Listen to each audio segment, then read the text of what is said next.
In terms of acting, because you also started rapping in the beginning. Did the rapping come first or did the acting come first? Well, the rapping came first because, you know, there's no way you could act. So actually, you know what? I'll change that because when I Did you was have like drama and stuff in school? no, not drama in school, but I would say that the first acting that I was doing as a child, I did it as a child, but it was personal stuff. Like, I think that I probably started to tune myself up as an artist at a young age, watching old movies and stuff. So I would look at like James Cagney.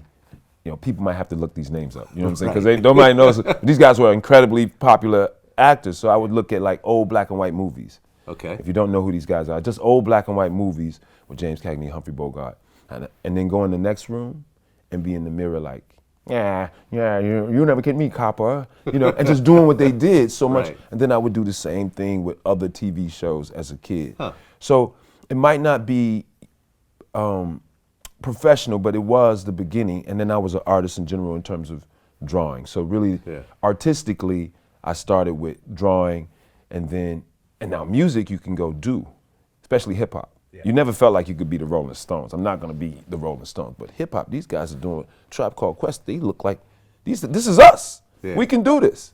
What you just had a beat? Where you get the beat from? Oh, you got a break beat off a record? I can do that. Yeah, I can just sample that. Oh, that's how rap you did on it? it? Oh, you got a beat machine, a little Casio. We had the little Casio beat machine. Yeah. Shout out my crew, man.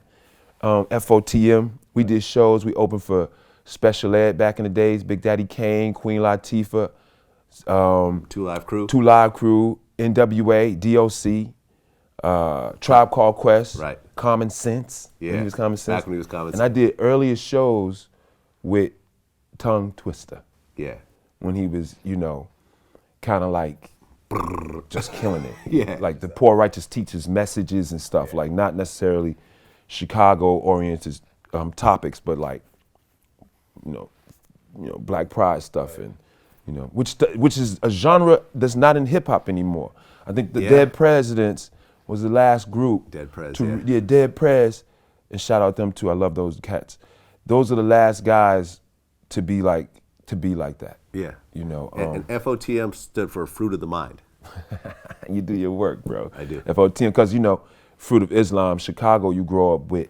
Right, because Farrakhan, Farrakhan is based in Chicago. Okay, and the Nation of Islam, and it's a heavy political place, especially if you're paying attention. Okay, you can easily be in Chicago and not be in the fray of that, but if you really open your eyes a little, you're seeing Farrakhan and you're seeing Jesse Jackson, Operation Push, and you're seeing a city that has corrupted, you know, and a state that has governors put in jail, and you know. A powerfully corrupt place. So, you know, it made me FOTM, you know, even though I wanted to be Big Daddy Kane, it made me FOTM, you know. So, you know, the spirit of like, say, fight the power, public enemy and stuff like that, it was really in the lyrics for me. Sure. And, I'm still like that. I'm still, like I was with Dr. Dre last night. Nice. I did a song with Dr. Dre last night. You did a song with Dr. Dre last night. Dr. Dre last That's night. what's up. Your first song ever with him? The only song ever. Only with him, song probably, ever. but yeah, I did a song with Dr. Dre last night. It's a fact, you know. Right. So you're still staying with the music? Absolutely, yeah. Okay. I'm an artist. I'm like a box of crayons, man. I'm like the and I'm not the big 124 box either. I'm the 6 crayon box. Okay. Primary colors, but if you can draw, that's all you need. That's what's You don't up. need the glitter, you know, the glitter crayons with the sparkles, and that's cool. But I don't really need all that. So you're focusing on the hip hop and you're opening up for artists, but the group isn't really taking off like that. Well, it was actually having some momentum. We were doing local things. All of that success, I just I left it because had I not left it, it may have, who knows? I think it would have been successful. But I ended up, the neighborhood was really bad. My brother coerced me to moving into school. I went and visited his school for a weekend, and I was like, okay, well, if I don't get out this neighborhood, I'm probably not gonna be all right. You know, it ain't too many choices. As you get older in those communities, your options become, if you haven't already made something out of yourself at 13, basically, right around, that's high school, 14, when you're freshman in high school, now you're moving into adulthood already. you know, and you might have a single parent mom that's only 18, 20 years older than you. She's 38, you 18. You going, bro, it's time to go home. It's time to leave and get your lifestyle. So when you become a teenager, when I was growing up, 15, 16, 17, I started feeling like I needed to be able to get out. And my brother gave me a way, in a sense. So I auditioned for university. And that's how I ended up.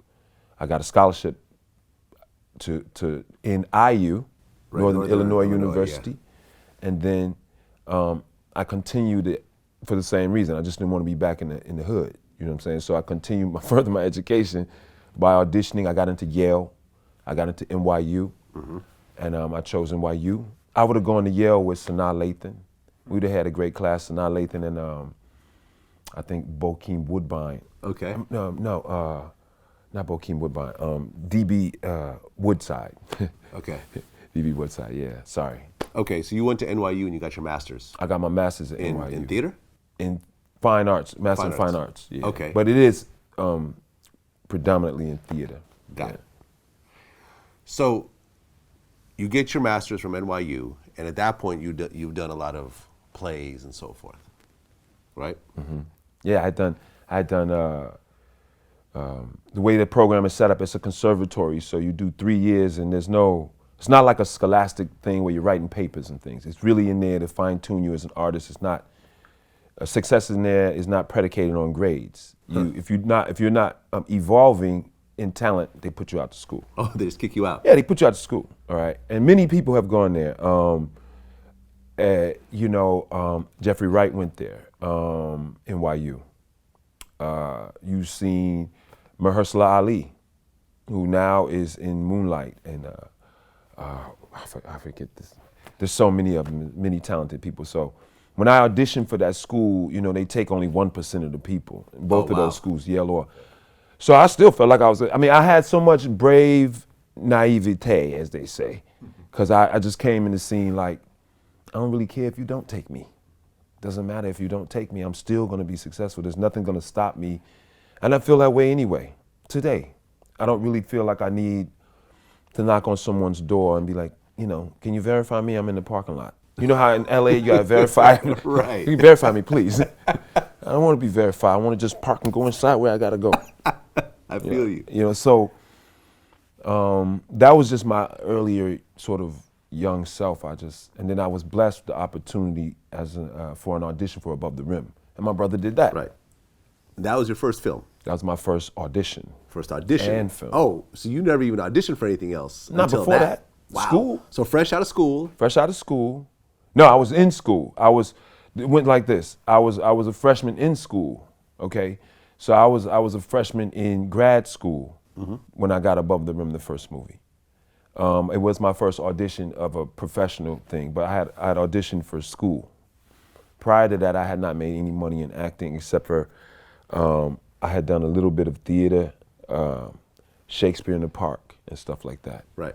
Because you just got to be versed for real. You can't be, you know, all you could do is hood roles or whatever. So you got to be accomplished enough to do Broadway. I was able to do Broadway a couple of years ago. Yeah. I think if I had not gone there, the challenge would have been very challenging if I was just a cinematic actor trying to do Broadway. Yeah. It requires you using your body in a different way. So I ended up with Above the Rim, but I was in school at the time.